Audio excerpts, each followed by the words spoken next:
Good evening everybody, कैसे हैं आप सभी। एवर एग्जाम में आप सभी का स्वागत है। मैं अवनीश। चलिए स्टार्ट करते हैं आज की क्लास। क्या मेरी आवाज़ सभी को आ रही है? सबसे पहले 75 डेज का जो चैलेंज हमने दिया था उसके बारे में हम डिस्कस करेंगे। बहुत सारे लोग अभी थोड़े सुस्त हो गए हैं। आपको सुस्त नहीं होना है। देखो, आपको मैं 3 टॉपिक दे रहा हूँ डेली के, उस पर आप काम करेंगे तो आप समझ रहे हो कि आपके 1 से 1.5 हफ्ते या 2 हफ्ते के अंदर 3 सब्जेक्ट कंप्लीट हो जाएंगे। कोई कोचिंग या फिर कोई कितना अच्छा आपको पढ़ा ले, आप 1.5 से 2 हफ्ते के अंदर सब चीज़ कंप्लीट नहीं कर पाएंगे यदि आप सेल्फ स्टडी नहीं कर रहे हैं। लेकिन यदि आप इस 75 डेज चैलेंज को कर रहे हैं तो आप इसमें हर एक टॉपिक के अंदर थोड़ा डिटेल में पढ़ने की कोशिश कर रहे हैं, आप उसके PYQ लगा रहे हैं।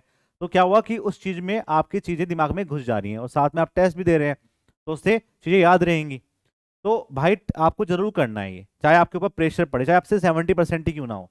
बीच में मैं आपको 1 दिन का गैप दूंगा, जो बचा टॉपिक होगा उस दिन कंप्लीट कर लेना, लेकिन करना डेली है। क्योंकि देखो क्या होता है, यदि आप 3 दिन भी छोड़ देते हैं कुछ चीज़ों को तो समझ जाओ कि अगले दिन पूरा करने के लिए पहले आपको वो 3 दिन कंप्लीट करने पड़ेंगे। तो ऐसे छोटे छोटे आपकी सारी चीज़ें छूटी जाएंगी। तो इसलिए आपको टाइम से चीज़ें कंप्लीट करनी है। बिल्कुल भी इसमें ये नहीं है कि आज नहीं तो कल कर लूंगा, ठंड पड़ रही है नहीं कर लूंगा, नहीं। पढ़ना है तो पढ़ लीजिए, आपसे 3 सब्जेक्ट नहीं हो रहे आप 2 करिए, लेकिन करिए जरूर। ऐसा ना हो कि बिल्कुल नहीं पढ़ाई कर रहे। एक दिन तो आप पूरे 24 घंटे पढ़ रहे हैं और 2-3 दिन आप पढ़ ही नहीं रहे हैं। वो चीज़ें सबसे ज़्यादा लैक करती हैं और चीज़ें भूल जाते हो। जो आपने पढ़ा था वो भी खराब हो गया इस चक्कर में। तो कंसिस्टेंसी बहुत जरूरी है। ठीक है, उसी से चीजें आपकी रोज रोज बढ़ती जाएंगी और आपका अपने अंदर चेंज देखना कि ये क्या क्या चेंजेस आपके अंदर आए हैं। दूसरा, आज आपका 7 डेज है चैलेंज का। मैं आपको क्वेश्चंस दे चुका हूँ, टॉपिक दे चुका हूँ जो आपको दिए हुए हैं। बहुत सारे बच्चों की डिमांड है कि सर जो आपकी बुक है वो बुक आपकी मिल नहीं पा रही है कहीं भी PDF फॉर्म में, तो मैं आपका उसको डलवा दूंगा। ठीक है, मैं आपको उसको ऐप के अंदर डलवा दूंगा। ऐप के अंदर आप उसको पढ़ सकते हैं, एवर एग्जाम के ऐप पर। ठीक है, उसका जो पार्ट फर्स्ट है तो वो मैं कोशिश करूंगा कि आपका जो पार्ट फर्स्ट है वो ऐप के अंदर डल जाए। और उसमें एक मिनिमल फीस होगी जो आपको देनी पड़ेगी, उसके बाद आप सारी जिंदगी उसको देख सकते हैं। ठीक है, 1-1.5 साल तक आप उसको देख सकते हैं आराम से, और चीज़ें आपकी याद रहेंगी। आपके पास हमेशा बुक का ऐसा भंडार नहीं रहेगा, तो उसमें आप जब भी ऐप खोलोगे उसमें पढ़ सकते हो, क्वेश्चंस लगा सकते हो वहां से। दूसरा, मैंने आपको जो टॉपिक दिए हैं वो सॉइल सर्वे BMC दिए हैं, और इनमें से जो टॉपिक दिया है मैंने आपको वो दिया है CS स्ट्रेंथ ऑफ सॉइल। इसके कुछ पॉइंट मैं लिख के लाता हूँ जो बहुत इंपॉर्टेंट है कि जब आप पढ़ रहे होंगे अपने आप, चाहे आप किसी के नोट से पढ़ रहे हो, चाहे आप किसी कोचिंग में पढ़ रहे हो, तो इन टॉपिक्स पे आप सबसे ज्यादा ध्यान देना जो मैं आपको लिख के लाता हूँ। जैसे शेयर स्ट्रेंथ में मोर और कुलाम हाइपोथेसिस से क्वेश्चन बनता ही बनता है, वो टॉपिक। सिग्मा 1F क्या होता है, सिग्मा 3F क्या होता है, सी क्या होता है, फाइव क्या होता है, कैसे कैलकुलेट करते हैं, ऐसे छोटे छोटे न्यूमेरिकल्स यहाँ से बन जाते हैं। दूसरा, ड्रेन्ड अनड्रेन्ड कंडीशन में डिफरेंस पता होना चाहिए। डायरेक्ट शेयर टेस्ट क्या होता है, और आपके पास ट्राइक्सियल टेस्ट होता है, उसके एडवांटेज उसके डिसएडवांटेज एग्जाम में क्वेश्चन बनता है। फिर हम बात कर लेते हैं वेन शेयर टेस्ट कौन सॉइल के लिए करेंगे, कैसे आप अनकन्फाइंड स्ट्रेंथ को कैलकुलेट करते हैं, सिग्मा 3 जीरो कब होता है, सॉइल इक्वेशन में कब काम करेंगे, पोर प्रेशर कोफिशिएंट जो स्कैम्पटन के निकालते हैं उसमें A और B की वैल्यू कैसे वेरी करती है, उसमें क्रिटिकल वर्ड रेशियो कैसे निकलते हैं, ये सारी चीज आपको पता होनी चाहिए। क्रिटिकल वर्ड रेशियो हम कैसे कैलकुलेट करते हैं, और जो आपका वॉल्यूम चेंज होता है और जो आपकी इफेक्टिव सेल्स चेंज होता है, डेंस एंड में कैसा कर बनता है, कभी ऐसा कर बनेगा कभी ऐसा कर बनेगा। तो how to change this variation, ये सब आपको आना चाहिए। मतलब सिंपल बात समझाऊं मैं आपको आसान भाषा में, कि यदि आप मोर कुलाम, मैंने आपसे बोला मोर हाइपोथेसिस, तो आपके दिमाग में पूरी इंफॉर्मेशन इसकी आनी चाहिए कि मोर के अंदर क्या क्या था क्या क्या था क्या क्या था। तो इनको आप ऐसे पॉकेट नोट्स भी यूज कर सकते हैं कि आपको टॉपिक दिया, आपको उसका बारे में सोचना है कि क्या था ये। जैसे मैंने आपको टॉपिक दिया पोर प्रेशर कोफिशिएंट, तो क्या फॉर्मूला था उसका, अपने दिमाग में आप चीजों को घुमाएंगे ना तो बहुत आसान हो जाएगी पढ़ाई। वरना आपको फिर क्या होगा, कभी आप फॉर्मूला भूल जाते हैं, कभी कुछ भूल जाते हैं, क्योंकि आपके दिमाग में वो चीजें चलती नहीं है। लेकिन इन सब चीजों से आपके दिमाग में ये सब चीजें चलना स्टार्ट हो जाएंगी। नेक्स्ट, बात करते हैं सर्वे की। इसमें हमने लेवलिंग पे काम किया। लेवलिंग में level surface, horizontal surface, benchmark, different type के बेंचमार्क से क्वेश्चन एग्जाम में बना है। मेथड ऑफ लेवलिंग पे डायरेक्ट इनडायरेक्ट में कौन कौन से होते हैं, बैरोमेट्रिक किसको बोलते हैं, क्या क्या उसमें टेम्परेचर किसमें होता है, प्रेशर किसमें होता है, ये छोटे छोटे क्वेश्चन बन जाते हैं। बात करते हैं डिफेक्ट इन लेंस, जैसे हम बात करते हैं एब्रेशंस कौन कौन सा हुआ। ठीक है, क्रोमेटिक एब्रेशंस क्या होता है, स्पेरिकल एब्रेशंस क्या होता है, ये आपको पता होना चाहिए। लेवल ट्यूब की कंडीशंस, कैसे लेवल जो इसके अंदर हम भरेंगे, सेंसिटिविटी जो होती है वो कैसे इसकी वेरी करती है, किस किस फैक्टर्स पे डिपेंड करता है। Height of instrument and rise and fall method में क्या क्या डिफरेंस होता है, कौन सा अच्छा है कौन सा बेकार है, निकालते कैसे हैं, वो चीज आपको आनी चाहिए। इन्वर्टेड स्टाफ का क्या कॉन्सेप्ट है, इफेक्ट ऑफ कर्वेचर रिफ्लेक्शंस पे क्या क्या बढ़ता है, उससे आपकी स्टाफ रीडिंग बढ़ेंगी या घटेंगी, ये चीजें आपके आनी चाहिए। डिस्टेंस ऑफ विजिबल हॉरिजॉन्स का फॉर्मूला जो 3.85 रूट एच पे हम काम करते हैं। स्पेरिकल लेवलिंग में जो हम डेल्टा एच कैलकुलेट करते हैं, ये सब चीजें आपको आनी चाहिए। ठीक है, फिर हम बात कर लेते हैं बिल्डिंग मटेरियल्स। मैंने आपको लाइम एंड मोर्टार दिया है, लाइम से क्वेश्चंस बन रहे हैं एग्जाम में, मोर्टार से भी पिछली बार 2 क्वेश्चंस आए थे, जैसे slaking, calcination, hydraulicity, kankar, type of limes कौन से होते हैं, ठीक है, इमेंशनली हार्ड लाइम कौन से होते हैं, वो क्लास ए बी सी कौन सी होती है, वो सारी इन्फॉर्मेशन आपको आनी चाहिए। साथ में मोर्टार का क्लासिफिकेशन कैसे करते हैं, किसको हम बोलते हैं, फेट लाइम, हार्ड लाइम कौन से होते हैं, गेज मोर्टार्स कौन से होते हैं, ठीक है, लाइम मोर्टार्स कौन से होते हैं, गर्निटिंग क्या होती है, ग्राउटिंग क्या होती है, पोर्टिंग क्या होती है, ये छोटे छोटे टॉपिक्स हैं, इनसे एग्जाम में क्वेश्चंस बने हैं, ये सारे टॉपिक आपको कवर करने हैं। ठीक है, देखो इन टॉपिक को कवर करने के बाद ना आप क्वेश्चंस लगाया करो। जैसे आप इस टॉपिक का तुरंत निकाला और तुरंत आपने एसएससी जेईई के पीवाईक्यू लगा लिए, और मैं आपको बोलूंगा कि आप है ना पहले स्टार्टिंग में 2018 से क्वेश्चन लगाइए, 18 से 2023 तक के क्वेश्चन लगाइए। ठीक है, ये तो आप लगा सकते हैं 5 साल के, 5 ईयर के क्वेश्चन पहले लगाइए, उनके सारी थ्योरी को पढ़िए, उसमें कुछ चीजें आपको एक्स्ट्रा मिलती है तो जो आपके नोट्स है उसके अंदर ऐड ऑन करिए। तो पहला काम तो आपको ये करना है। ठीक है, तो उससे चीजें आसान तरीके से आपको समझ में आने लगेंगी, और जो आपका ट्रेंड चल रहा है एग्जाम का वो समझ में आ जाएगा। उसके बाद आप लगा सकते हैं, इसके तुरंत बाद ही आप या तो एव एग्जाम की जो बुक है वॉल्यूम 1 उस पर काम कर लीजिए, और या फिर ईएससी क्वेश्चन लगा लीजिए, ईएससी के। ठीक है, मैं नहीं बोला कि अभी आप यूथ करिए, यूथ को अभी करने में आप बहुत, देखो आप यूथ करेंगे ना, जैसे हमने आपको 75 डेज का चैलेंज दिया, ऐसे में आपको यूथ का वो पीडीएफ दे दूंगा जिसमें क्वेश्चंस रिपीट नहीं होंगे। ठीक है, तो चीजें आसान हो जाएंगी आपके लिए और भी करनी, वो क्वेश्चन करोगे आप जहां जहां डाउट होंगे आपके। ठीक है, लेकिन क्या होगा कि इन बुक को करने से ना कॉन्सेप्ट बनते हैं, और आजकल पेपर कॉन्सेप्चुअल ज्यादा आ रहे हैं, आप देख भी रहे होंगे, पिछली बार का पेपर देख लो, तो कॉन्सेप्ट के पीछे ज्यादा भाग रहा है जो भी आपका डिपार्टमेंट पे काम करवा रहा है। तो इसलिए आप इन सब जो यहाँ पे क्वेश्चन है उनसे आपके कॉन्सेप्ट डेवलप हो जाएंगे, फिर आपके क्वेश्चन कैसे भी घूम के आए आप कर दोगे उसको, तो इसलिए ये जरूरी है करना। ठीक है, और भाई नॉन टेक पे ध्यान दे रहे हो आप सब, जीएस जीके कर रहे हो, नहीं कर रहे हो, नहीं कर रहे हो तो फिर मैं कुछ उसका भी स्टार्ट करता हूँ, कि जैसे रीजनिंग का मैंने आपको एक सेट दे दिया रोज करने के लिए, या फिर मैं जीएस का कुछ पार्ट आपको बताता हूँ कि ये पढ़िए, आप यहाँ से पढ़िए। यदि आप खुद कर रहे हैं तो बेस्ट है, मुझे लगता है कि मैक्सिमम बच्चे कर रहे हैं, लेकिन डाउट भी मेरे पास ये आ रहा है कि नहीं कर पा रहे हैं, तो उसके लिए काम करेंगे।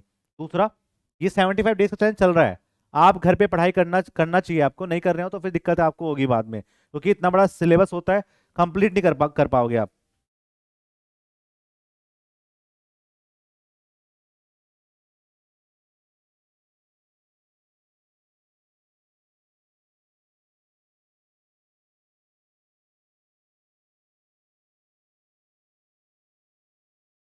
ठीक है, तो ये बातें आपको है, चीजें अच्छे से कर लेंगे तो हो जाएंगी, अभी टाइम है, अभी जनवरी गया है, वरना फिर आपके पास अप्रैल चला जाएगा तो फिर ज्यादा प्रेशर पड़ेगा कि मई एक महीने में कैसे कंप्लीट करें। जो बच्चे इन टॉपिक को अभी से पढ़ रहे हैं वो सोचो कि लास्ट महीने में, अपने दिमाग में सोचो आप जो कर रहे हो इस चीजों को कंप्लीट, कि लास्ट के एक महीने में सिर्फ आपको क्वेश्चन प्रैक्टिस करनी है, क्योंकि आप पहले बहुत सारी चीजें ढंग से पढ़ चुके हैं। मेरी बात समझ रहे हो? तो ये बहुत जनरली से मैं आपको बताऊंगा, और I am very Frank with you कि मेरे पास बहुत ज़्यादा टाइम नहीं है कि मैं आपको यूट्यूब पे 4-4-5 घंटे की क्लास दे पाऊंगा, अभी अभी तो नहीं दे पाऊंगा, क्योंकि मेरे बैचेस चल रहे हैं, और पेड कोर्स कंप्लीट करने बहुत जरूरी होते हैं, क्योंकि बच्चों से पैसा लिया हुआ है और काम करना पड़ेगा उस पर। तो हमने आपके लिए क्या किया है कि यूट्यूब पे मैं आपको रोजाना 1 घंटे क्लास दूंगा। मैं यही कोशिश करूंगा कि जो आप अपने आप पढ़ रहे हैं उसमें से कुछ चीज़ें आप छोड़ देंगे या शॉर्ट नोट्स नहीं बना पा रहे होंगे, तो मैं आपको 10 से 12 वीडियो के अंदर वो सारे टॉपिक्स कवर करूंगा जो आपके एग्जाम में आ सकते हैं, और जिनसे आप अपने शॉर्ट नोट्स की फॉर्म में यूज कर सकते हैं, क्योंकि आप लॉन्ग तो पढ़ ही रहे होंगे। जो मैं आपको दूंगा समझाऊंगा, कॉन्सेप्ट समझाऊंगा, और मैं साथ में एक को काम और करूंगा कि एसएससी जेईई पीवाईक्यू क्वेश्चंस कराऊंगा 22 और 23 के, तो चीजें और ढंग से हो जाएंगी आपकी, कि भाई भाई ऐसा तो है नहीं कि मैं आपको सोइल और बीएमसी और सर्वे साथ पढ़ा दूंगा एक दिन में, वो पॉसिबल ही नहीं है मेरा पूरा, वो आप पूरे 5 से 6-7 घंटे में कंप्लीट कर रहे हैं, वो कैसे मैं 1 घंटे में कंप्लीट कर दूंगा, तो इट इज नॉट पॉसिबल। मैं आपको एक सब्जेक्ट करके चलाऊंगा, मैंने आपका बीएमसी कंप्लीट कर दिया है पहले ही, अब आपके पास ऑप्शन है कि आपको सोइल आरसीसी इन्वायरमेंट सर्वे में से कौन सा पढ़ना है। और भाई लाइव आओगे तो चीजें आसान रहेगी, मैं आपसे बस आपका 1 घंटा मांग रहा हूँ, 8 बजे से लेकर 9 बजे तक आप मेरे पास रहे अवेलेबल, तो उससे आप बहुत सारी चीज सीख जाएंगे। 75 डेज का आपका चैलेंज चलता रहेगा, और साथ में आपकी वीडियो हो जाएंगी, 10 से 12 दिन के अंदर एक सब्जेक्ट कंप्लीट हो जाएगा, और ऐसे कर करके यदि आप कोशिश करेंगे तो एक महीने में आप 4 से 5 सब्जेक्ट कंप्लीट कर देंगे, तो आपके लिए आसान है कि कम से कम 4 सब्जेक्ट तो कंप्लीट हुए। तो उससे क्या हो जाएगा, और कोई चीज आप अपने आप लैक कर रहे होंगे खुद पढ़ाई करके, या आपको समझ में नहीं आ रही होगी, तो वो आप यहाँ सीख जाएंगे। ठीक है, और साथ में मैं आपको क्वेश्चन भी कराऊंगा 22-23 के, तो और चीजें अच्छे से हो जाएंगी। ठीक है, तो बहुत सारा काम कर रहे हैं आपके लिए, लेकिन आपको सपोर्ट करना है, बच्चे लाइव आने चाहिए तभी फायदा होता है। ठीक है, आप कौन यहाँ से कुछ डाउट पूछ सकते हैं कि सर ये कैसे हुआ, ये कैसे हुआ, ये कैसे हुआ, तो चीजें आसान हो जाएंगी। ठीक है भाइयों, तो कोई दिक्कत होगी तो आप मुझे बता देना, और बताना है आपको कि कौन कौन से टॉपिक आप कंप्लीट कर पाते हैं। अपनी इस वीडियो के नीचे जब आप देखो तो आपके लिए मोटिवेशन वीडियो होती है रोज 75 डेज के चैलेंज के लिए, कि जो आप काम कर रहे हैं अच्छा कर रहे हैं, आप इसमें आगे बढ़ते रहिए और आप बढ़िए इसके आगे कि जो जैसे जैसे आप इसमें 10 से 15-20 दिन कंप्लीट करेंगे ना, आपको अपने अंदर ही आएगा मोटिवेशन कि मैं तो बहुत अच्छे तरीके से कर पा रहा हूँ। और मैं आपको गारंटी दे रहा हूँ कि जो टॉपिक हो चुके हैं उसका रिवीजन मेरे पे छोड़ दीजिए, मैं आपको हर हफ्ते या 2 हफ्ते 3 हफ्ते में बार बार उसका रिवीजन करवाता रहूंगा, जो आपके टॉपिक पहले हो चुके हैं, जिससे कि आप उनको ना भूलें। ठीक है भाइयों, तो ये चीजें हैं, इनको करिए कंप्लीट। बताना है आपको कौन सा सब्जेक्ट इसमें स्टार्ट करना है, सोइल, आरसीसी, एनवायरमेंट और सर्वे में से कौन सा कंप्लीट करें। दूसरा ये बातें हैं कि ये जो आपके 2 बैच चल रहे हैं, इनके प्राइस पे जो ऑफर है वो खत्म हो चुका है। अब कल के बाद इनके जो प्राइस हैं वो बढ़ जाएंगे, ये नहीं रहेंगे। इनके प्राइस आपके 2999 ही हो जाएंगे। तो इसलिए जिन बच्चों ने अभी तक लगता है कि हमको ज़्यादा पढ़ना चाहिए क्योंकि मैं यूट्यूब पे ज़्यादा टाइम नहीं दे पा रहा हूँ, तो 75 डेज साइंस मैंने उनके लिए स्टार्ट किया था, जो पहले पढ़ चुके हैं, जो अपने आप नहीं पढ़ पा रहे हैं। ठीक है, उनके पास सब कुछ है, शॉर्ट नोट्स हैं अवेलेबल है, बट वो पढ़ नहीं पा रहे हैं अपने आप, उनके पास एक सिस्टम नहीं बन पा रहा है। तो वो सिस्टम थारे भाई ने दिया था, तो वो उनके लिए जिनको लगता है कि हमको अभी पढ़ने की जरूरत है, हमको अभी कॉन्सेप्ट सीखने की जरूरत है, तो आप इस कोर्स को परचेज कर सकते हैं। इस पे अभी ऑफर कल खत्म हो जाएगा। 2399 की जगह ये आपका 2999 का पड़ेगा और साथ में आपको इसमें बुक मिलेगी। ठीक है, दूसरा ऐसे ही ये वाला बैच है, ये आपका 2499 का हो जाएगा, जो आपका 1999 का था। इसमें भी आपका प्राइस कल से बढ़ जाएंगे क्योंकि हमने हमें घाटा हो रहा है इसमें। ठीक है, तो इसलिए ये 2499 का आपका फिर से हो जाएगा। जो बच्चे अभी तक नहीं परचेज कर पाए हैं वो जाके इसको परचेज कर सकते हैं। ठीक है, और जो बच्चे पहले पढ़ चुके हैं कहीं ना कहीं, तो आपको कुछ करने की जरूरत नहीं है, आपको सिर्फ 75 डेज के चैलेंज को सीरियस लेने की जरूरत है। क्योंकि मैक्सिमम लोग सोचते हैं यूट्यूब पे ऐसे आ गए हैं, सीरियस लीजिए, आप टॉपिक को समझिए। मैं आपको फिर क्वेश्चंस भी कराऊंगा साथ साथ में, कि आप जैसे मैं आपको टेस्ट लूंगा, टेस्ट में आपकी कहाँ पे दिक्कतें आ रही हैं, क्या आप लैक करते हैं, या कुछ ऐसे टॉपिक उठा के ले आऊंगा कि जहाँ पे मैक्सिमम बच्चे गलती कर रहे हैं। तो उसमें हमने सिस्टम बनाया है कि ऐसा कि जो टॉपिक सबसे ज़्यादा गलत होंगे उसको मैं रिमार्क करके आपको यहाँ पे करवाऊंगा वो टेस्ट में। ठीक है भाइयों, तो आपको आना है क्लास में, 8 बजे क्लास रहेगी। कौन सा सब्जेक्ट यहाँ पे स्टार्ट करना है ये आपको बताना है, और जो आप कर रहे हैं 75 डेज के चैलेंज में, वो भी आपको बताना है कि कौन कौन से टॉपिक आप कंप्लीट कर पाए हैं, और ये बताना है कि कौन कौन से टॉपिक में आपको दिक्कतें आ रही हैं। ठीक है, तो उसमें मेरे मेरे दिमाग में रहेंगी वो टॉपिक्स कि भाई ये समझाना बच्चों को। तो प्लीज इसको सीरियसली लीजिए, फायदा आपका ही है, आगे आपकी मर्जी है जैसा आपको करना है। ठीक है भाइयों, चलिए फिर मिलते हैं आपके पास नेक्स्ट क्लास के अंदर। और मैं चाहता हूं कि बच्चे ये बोलेंगे 75 डेज चैलेंज से हमें फायदा हुआ, और उसके लिए मैं जी तोड़ मेहनत करूंगा। चाहे आपका टेस्ट देख लिया, और टेस्ट में 500 बच्चों ने अभी तक एनरोल कर चुके हैं टेस्ट देने के लिए, और उसमें हाईएस्ट मार्क्स भी आए हैं। तो बच्चे कुछ तो ले रहे हैं सीरियसली, कुछ नहीं ले रहे हैं, तो लीजिए आप, चीज़ें आपकी हो जाएंगी। और शुरुआत में हर चीज़ हार्ड लगती है, जैसे जैसे आप उसके प्रोसेस में कंप्लीट जाते हैं तो चीज़ें आसान लगने लगती हैं। ठीक है भाइयों, चलिए फिर मिलते हैं नेक्स्ट क्लास के अंदर, तब तक के लिए बाय बाय, जय हिंद जय भारत।